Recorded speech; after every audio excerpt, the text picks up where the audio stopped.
WCBI News at 6 starts now. Good evening, everyone. In college towns across the South, students have returned. A picture of a large crowd gathered in Starkville has gone viral. An executive order from the governor prohibits outdoor gatherings of more than 20 people. It's an issue that's happened outside of city limits, too. Our Stephanie Poole speaks with law enforcement about what they're doing to tackle the issue. She joins us now in the studio with more. Stephanie? That's right, Joey. This is a problem officers are not taking lightly. The departments are monitoring gatherings to keep safety rules enforced, even if that means issuing citations. This is just one post of an image gone viral of Starkville's Cotton District. It's similar to this picture in Tuscaloosa just the other day. The large overflow is leaving restaurant owners like Tyler Class with more questions than answers. At some point, somebody has to come and help us enforce this because there's only so many of us, and there's, when school's in now, during the summer it was easy, but now there's an extra 20,000 people here, and without the help of the city, it's just going to get worse. You come out here on Saturday and it's jam-packed, not a lot of concern. Definitely needs to just be regulated better because we have 6 employees here and we only have 2 that work at night. Starkville Police Chief Mark Ballard says this incident rose very quickly, but after a few minutes, officers dispersed the overcrowded bar. That was one business of several that chose to violate or not enforce the mask enforcement. For that night, we had a detail that is actually out doing other compliance checks, that once that picture was made aware to the police department, we went back over, took enforcement action on that business. Ballard says since July, over 70 citations have been issued under the enforcement program. We can't enforce our way out of this, and what I mean by that, it has to be an individual responsibility. It's got to be inherently taken up by the business owners, by the business managers, and if you want a service and the businesses are holding the line there, that's where we're going to get the best compliance possible. Oktibbeha County Sheriff Steve Gladney says deputies had reports of gatherings outside city limits too. When we get a call and then we get there and there's 200 or 300 people there, it's hard because, with a small number of deputies, but we were able to handle it over the weekend and we broke up a lot of large parties. Gladney and Ballard are urging citizens to remember public health regulations. Wear the mask, be smart, because we certainly don't want this thing to start going back up to large numbers. Starkville Mayor Lynn Spruill says, quote, "We take this very seriously and are working through our code enforcement and police to educate and inform those who have gotten back from the spring and summer sabbatical to our community. I expect it will be an ongoing process that will take continued efforts to address," end quote. The number of new COVID-19 cases in Mississippi drops, but hospital numbers remain about the same. Health officials report 276 new cases along with 11 deaths.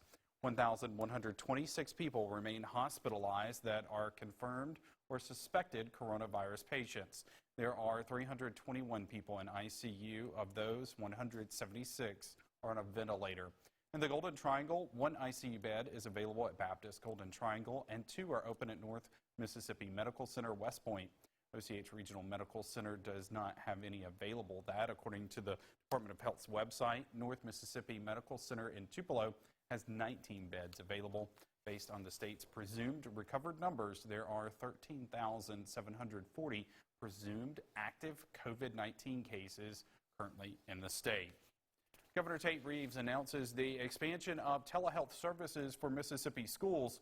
As kids start to go back to school, the state's leading health experts want to make sure teachers and students have access to a doctor or physician. State Health Officer Dr. Thomas Dobbs said today 220 Mississippi schools were reporting coronavirus cases. 245 teachers have been diagnosed with the virus, along with 199 students across the state. On top of offering telehealth services, COVID-19 testing will be available for all Mississippi teachers.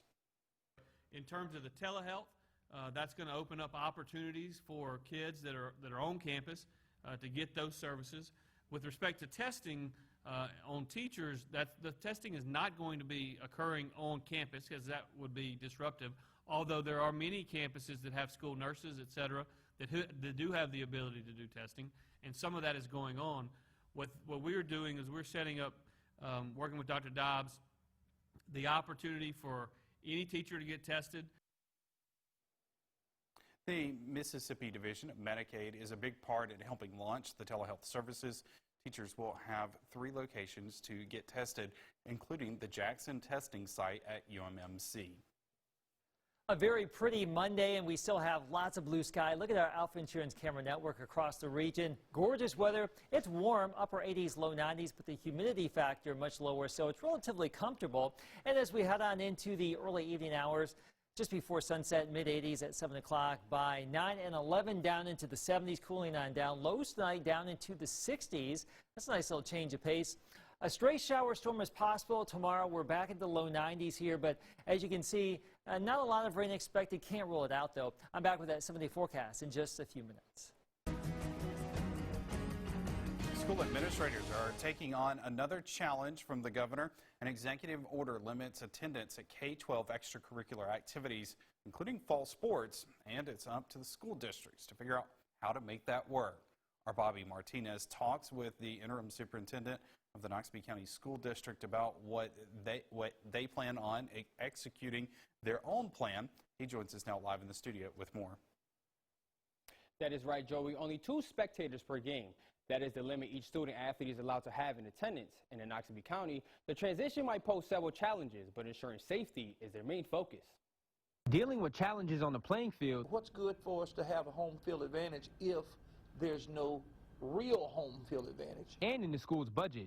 If we don't have enough in our gate sales and get great receipts, that will make for an entirely different year coming for the 21-22 school year as it relates to our athletic budget. As for the district's plan, here's how it works. Student athletes will be allowed to name two other persons, preferably family members, to be able to attend the games.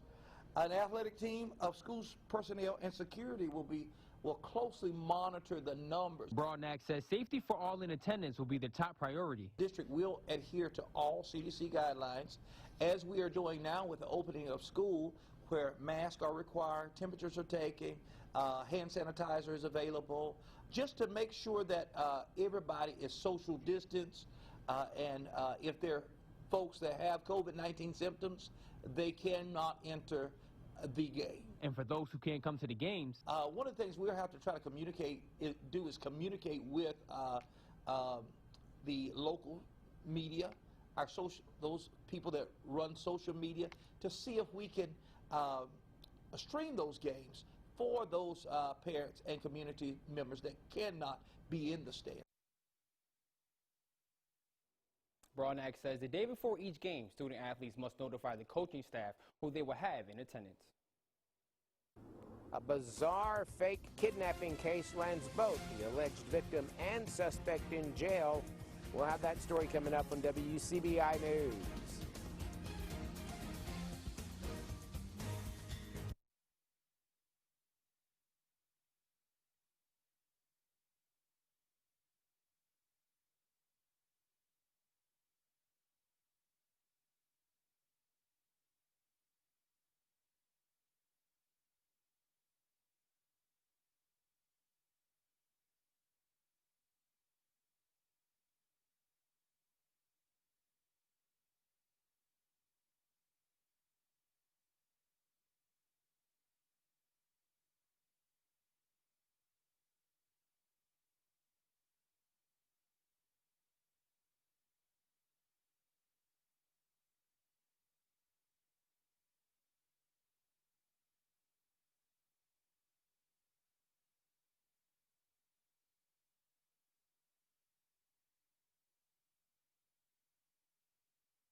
watching WCBI's News at 6 with Joey Barnes. Welcome back, everyone. Lowndes County supervisors moved forward with a plan to relocate the Confederate monument at the courthouse. Supervisors approved the new location of the statue at the request of the Mississippi Department of Archives and History. If approved by Archives and History, the statue will be moved to Friendship Cemetery in Columbus. The supervisors must also post a notice of public intent and show a plan to move the statue with no damage to the structure. The original vote to move the statue failed in mid-June, but just 2 weeks later, the board voted again, this time agreeing to remove the statue from in front of the courthouse.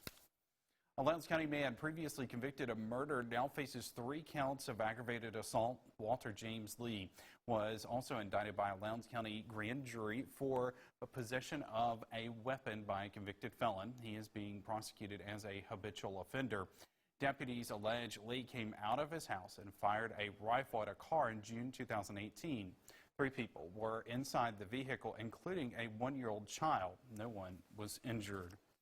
The suspect in a Starkville stabbing is now charged with murder. 63-year-old Johnny Harris was originally charged with aggravated assault. The victim, Elbert Vaughn, passed away from his injuries over the weekend.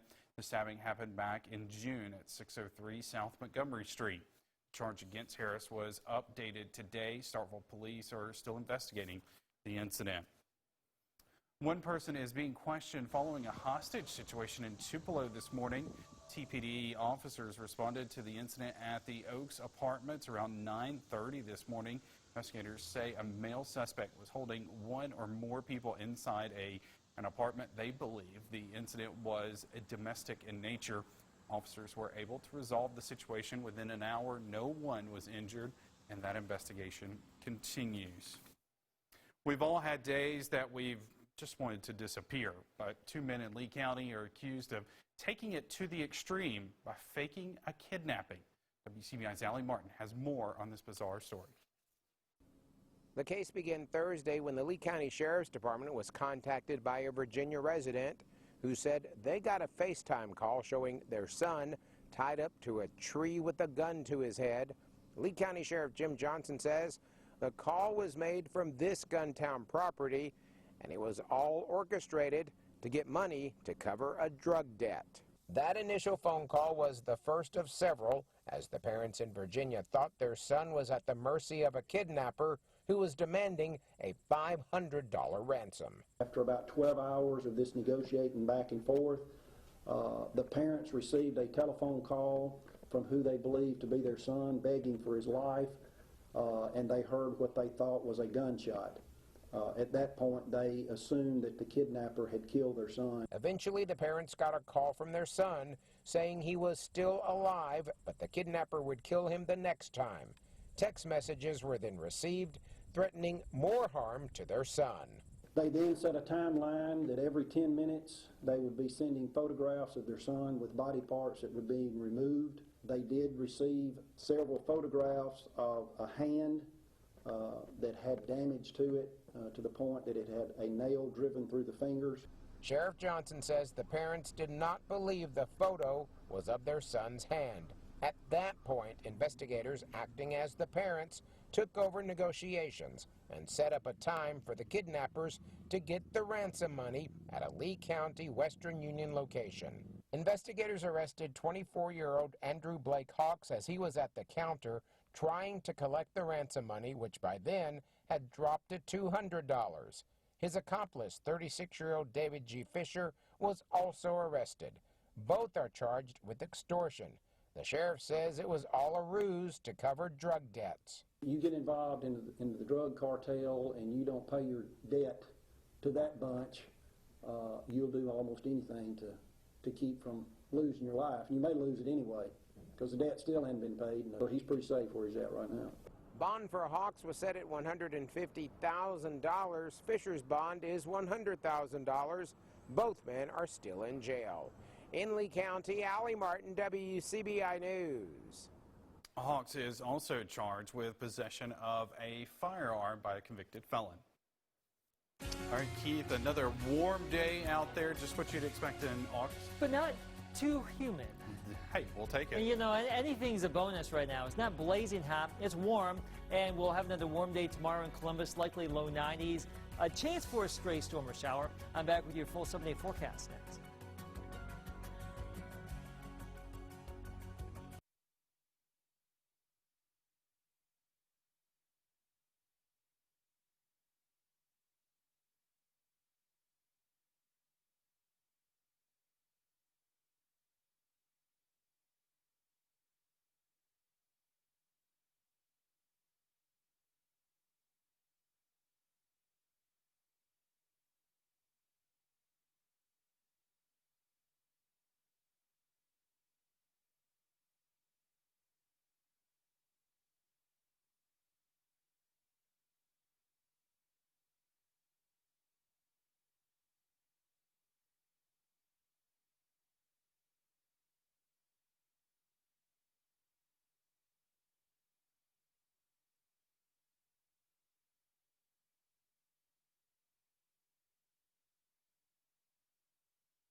Your WCBI First Alert AccuWeather forecast with Chief Meteorologist Keith Gibson. We're getting closer and closer to peak hurricane season in the Atlantic Basin, and this time of year we would expect to see development anywhere from the Gulf of Mexico up the eastern seaboard all the way through the Caribbean out into the Atlantic. And speaking of that, we are actually watching two systems, one way out here in the Atlantic, another one closer to the Caribbean. These are lifting back to the northwest. A medium to high level chance of development over the next 5 days. It's been a very busy season. Laura and Marco would be the next two systems if they do happen to get named later this week. We will keep watching. For us locally, it is A-OK this afternoon. Columbus, Tupelo, Louisville, Mississippi, and also in Vernon, Alabama at Durham's Pharmacy. Lots of blue sky, a little bit of a breeze, warm temperatures, but relatively dry air. We are 88 in Winona, 89 in Tupelo and Columbus, 86 in Starkville, 90 in Oxford right now. But there's a little bit more moisture and some spotty storms down here in southern Mississippi and Alabama. North of Pascagoula, look at this, that's a severe thunderstorm warning associated with that cluster right there. But those are so far away we don't have to worry about it. As we look upstream, really nothing a lot going on for the rest of this evening. So lows should be down into the mid-60s. Very pleasant out there, mainly clear to partly cloudy later on tonight. Your day Tuesday, we are thinking upper 80s to low 90s across the region.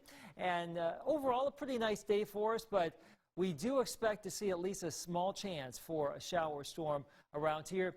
The UV index 9, very high, so once again, you will need that protection for your skin, a hat, sunscreen, sunglasses. You know the drill by now. This evening, we have that northerly flow, very nice and comfortable, great after sunset. Tomorrow morning, we're looking pretty good. Initially, some higher clouds will come on in as we get into midday and thereafter. We may bubble up a few isolated to scattered showers or thunder showers. Right now, we're keeping that rain chance at 20% for tomorrow. Then that will go away tomorrow evening after sunset. As we get into our day Wednesday, likely another chance for a few of these isolated to scattered showers and storms here as a little bit of moisture starts to creep on back into our region. And really for the rest of the work week into the weekend, we'll have this little upper level disturbance, more moisture, rain chances ticking back up to about 30 to 40%. Thursday through your Sunday. So that's the way it's looking. Let's check it out with your AccuWeather 7-day forecast. So 93 tomorrow, 90 Wednesday, upper 80s Thursday, Friday. Lows stay in the middle upper 60s.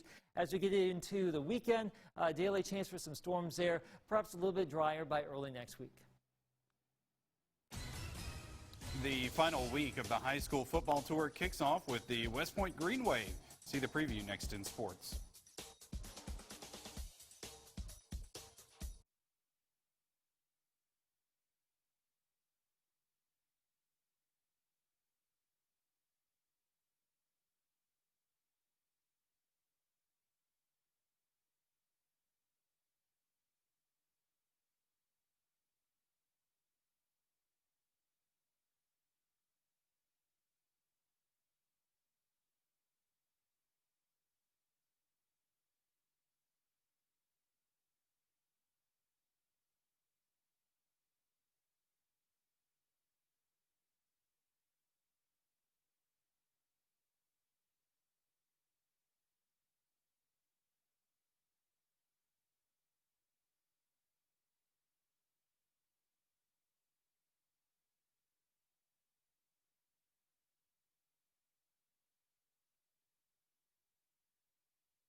Mic check, 1, 2, 3, 4, 5, 6, 7, 8, 9, 10, sports, blah, blah, blah, blah, blah.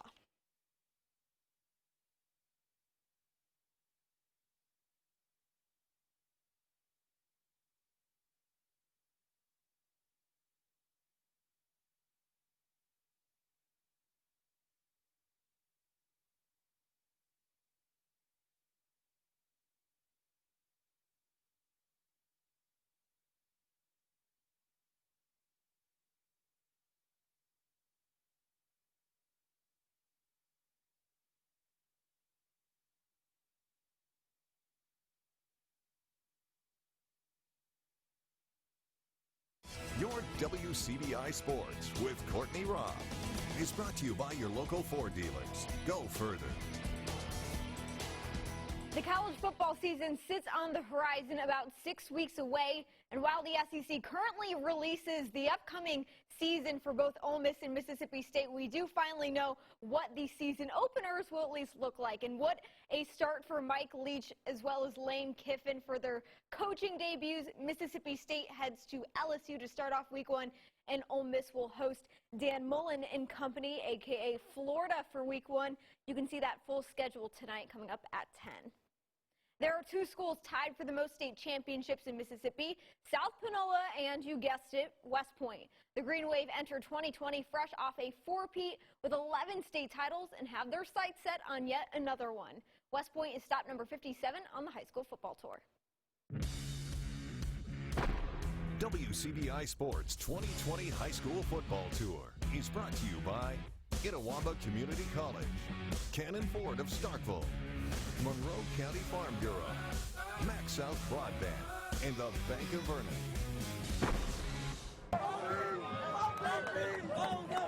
The 4-peat is complete, and the drive for 5 begins. The West Point Green Wave secured a 4th straight state championship last season after defeating Picayune 38-26. Now the Green Wave look to join elite company as they try for a 5th consecutive title. The only school to ever accomplish that, South Panola. Our players and our coaches as well know what's on our shoulders.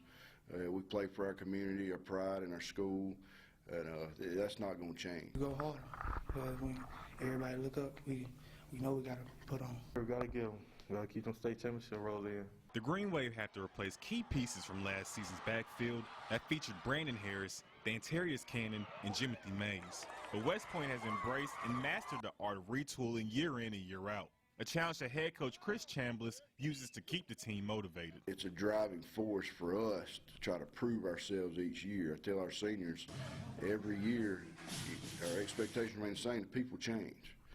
So what are you going to do to lead our program in the right direction? Because we're going to go as our seniors go. If our seniors lead us in the right direction, then we're going to be okay. We got a couple guys coming back, a couple guys that got to learn, but we're going to get there. Despite the difficult off-season, Chambliss praises his senior group for their work in leading this team, a group that wasted no time in preparing for next season's grind. Our leadership so far has been great. Even though it's been tough on them, it's been great, you know, for them to lead us in the locker room, lead us on the field, lead us in the weight room. They've done a great job doing that. Always grind. We grind. As soon as we get done with the season, we right back in the weight room.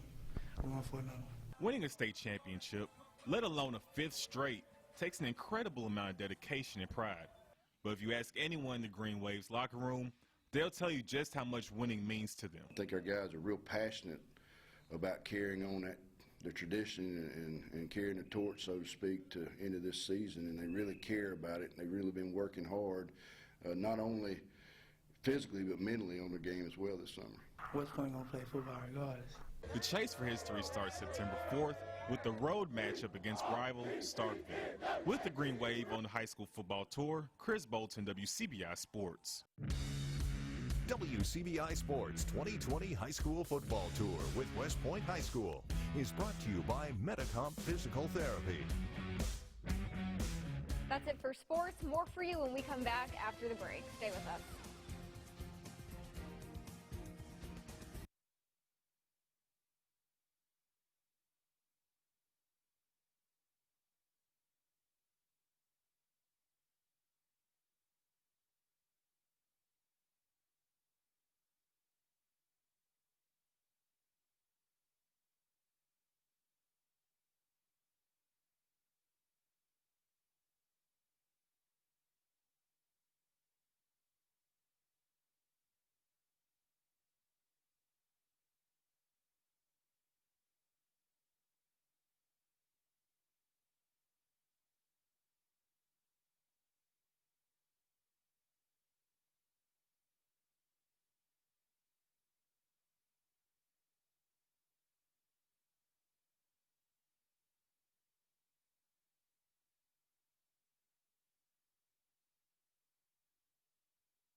Quite warm again on our Tuesday. A little bit of thunderstorm activity possible here on Tuesday. Can't rule it out, but many spots probably won't see one. 20% chance of rain Tuesday, Wednesday, higher odds later this week. Typical summer fare for us, but it's not the summer heat that we could have this time of year, though. Yeah, 89, not so bad for the middle of August. Right, could be in the hundreds. Exactly. All right, thanks, Keith. Thanks for joining us, everybody. Have a good night.